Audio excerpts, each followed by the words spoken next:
আজকে ও সবার সামনে গোলাপ জামুনকে প্রপোজ করে দিয়েছে।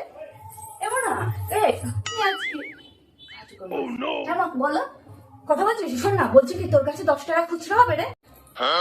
টাকা খুচরো? হ্যাঁ দেখো আমার ব্যাগের মধ্যে আছে, ওই দেখো ব্যাগ থেকে নিয়ে কাল থেকে যদি পড়তে যাস তাহলে তোকে সমস্ত তাহলে তোকে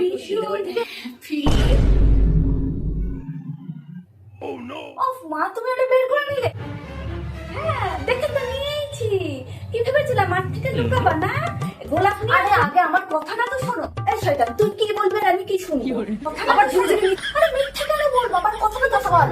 একটা মিথ্যা ঢাকতে গিয়ে কিন্তু আর 10টা মিথ্যা বলিস না। আমার হাত থেকে কিন্তু তুই কেউ বাঁচাতে পারবে না। ভেবেছিলাম আমি তোমাকে ওগুলোকে রাত্রিবেলা দিয়ে সারপ্রাইজ দেবো, তুমি সেটা আগেই বের করে নিলে। ওগুলো আমি তোমার জন্য এনেছিলাম। তারপর বলতে দাদা একটা ক্যাডবেরি এগুলো আমার জন্য এনেছিস?